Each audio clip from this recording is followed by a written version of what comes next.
The cardboard cutout from the White House. Joe Biden's cutout. He wanted to just put out there again what we're dealing with as a nation and where the threat now is coming from, that he's trying to destroy. He's a very strong man. He carries the weight of the world on his shoulders now. Listen. We still have a lot of people not vaccinated. The pandemic we have now is a pandemic of the unvaccinated.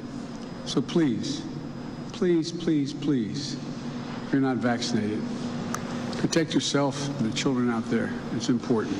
So once again, it's the pandemic of the unvaccinated. And I need to ask a very important question. What was the pandemic last year? As I mute Skype because people are already calling in. What was the pandemic last year? What was that? What was pandemic 1.0 in 2020? If this is the pandemic of the unvaccinated, what was the pandemic last year? Especially since it doesn't matter if you're vaccinated or not, the virus is still going to be passed around. I don't understand that. There's other things coming out right now that are very inconvenient. Of course, the numbers are climbing within the vaccinated groups. That's the big problem. They're running out and trying to explain why that is without losing control of the narrative. We were listening to Anthony Fauci this morning on Dark to Light. You could listen to that on radioinfluence.com. USA Today published a passage from NBC News, which of course was scrubbed real quick. Take a look at this. It was gone and replaced shortly afterwards. NBC News, citing unnamed officials aware of the decision, reported it comes after, they're talking about the CDC masking for unvaccinated and vaccinated. Reporting it comes after new data suggests that vaccinated individuals could have higher levels of virus and infect others amid surge of cases driven by the Delta variant of the coronavirus.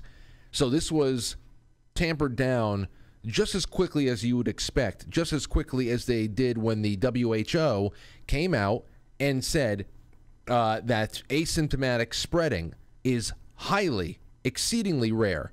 They had to walk that back immediately because everybody started saying, well, I don't have any symptoms.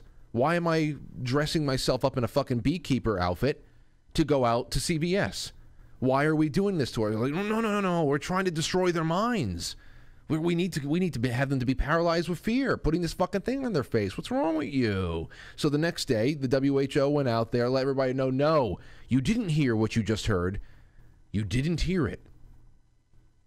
These are not the droids you're looking for. So weird things are happening, ladies and gentlemen. And I guess it's not too weird when you see articles like this from CNBC. Pfizer's CEO says COVID vaccine effectiveness drops to 84% after 6 months. So it's like a car battery, don't you know?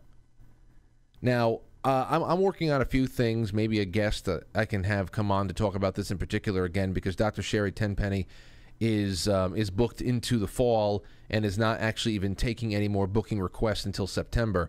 So maybe we can get her on before the end of the year. Don't know, but there are other places we can go to have a good conversation on this. The efficacy of Pfizer's coronavirus vaccine steadily declines to about 84% after 6 months after a second dose, according to CEO Albert Bourla. Data from Israel shows that waning immunity also erodes protection from severe illness. So it's, there you have it. Little weird there, huh? But it's still, let's get back to the pandemic of the unvaccinated.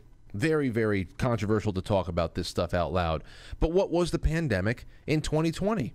If not a pandemic of the unvaccinated? It's more us versus them bullshit that they have to keep drilling into the public conversation. 100,000 flu cases every year result in death, at least in this country. All over the world, influenza is an even bigger problem. 60 to 100,000 flu cases, 100,000 plus sometimes, in this country every year. We've had vaccines for that for over half a century now. I've had nursing friends of mine say, Frank, the vaccine is 50-50 effective at best, and that is when they don't have batches that are released that are completely straight up toxic, that kills people. There have been very bad batches of the flu shots in years prior, but at most, they say, I've been told, 50-50 perhaps, But regardless of the shots availability and its effectiveness, about 1 million people, 1 million people have died in this country from the flu in the last 10 years alone. 1 million people have died from the flu. Not a peep. All we get is wash your hands. Don't visit grandma if you feel unwell. Don't go to school if you feel unwell. Ride it out. Make sure you're very well hydrated. If your temperature goes beyond a certain time, I mean, you know certain times you're going to leave, you're going to go to a doctor, you're going to go to a hospital. But this was just a part of life, not a convenient one, not a happy one, especially when people die. But here we are, man. And if it were really a pandemic of the unvaccinated, then it would only affect the unvaccinated. But the vaccinated are angry with the unvaccinated because, drum roll, the vaccine doesn't actually protect them. It's the only reason why that you have this kind of reaction. They still feel vulnerable. They're still vulnerable. They've been told it's still vulnerable. It's only going to keep me out of the hospital. It's not going to stop it. What the fuck? What are you talking about? Look at the survival rates then. Well, why did you try this at all? But this is where common sense just falls to shreds. It just goes away.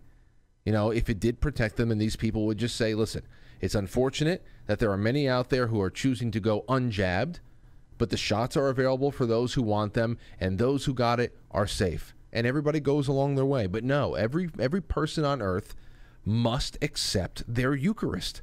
They must accept it. And why? Why? Why are they so insistent upon outfitting us with this technology? Why are they so insistent upon outfitting us with this technology? What is coming? Just don't know. But I said it this morning with Tracy. These are the same people who on any other year are screaming about how badly the earth is overpopulated and we need to do something about it. Now, many people don't understand what that means, especially on the left. They don't know how racist it is because the only people having children still are the third world, which are mostly black and brown countries. They understand how racist that is, but they're not very discerning people, so they'll keep saying it. And they also don't understand how that really puts them under the crosshairs. They think that they have made the cut. They were already born, so at least they'll be here for when the decline is starting. And they think that it's going to be some kind of a decline by choice. Well, I'm sorry, but based on the salesman alone, I'm not going to buy into a life-extending serum that they are pushing. The same people who want to curb the overpopulation of the world are now selling us a life-extending serum. All right? The salesman alone, I don't want the product. I don't even care what the hell it is. I don't care what it is. I just don't want the product. Just go away, and I'll talk to somebody else. You know, there's nothing more dangerous to a free society. You might be able to find an equal threat, but certainly nothing more dangerous to a free society as we're seeing right now. And when you combine hypochondria and propaganda, like there may be equal threats. Nuclear warheads, yeah. There's a kinetic element to that. But then again, this may all get kinetic. Who the hell knows? You know? I mean, if you want to see desperate, frightened people burn their country to the ground, you're watching it. Burn their countries to the ground, you're watching it. You want to see people willing to rat out their friends, their families, their parents, their children to authorities for one reason or another. You're watching it. It's happened before in human history. It's happening now.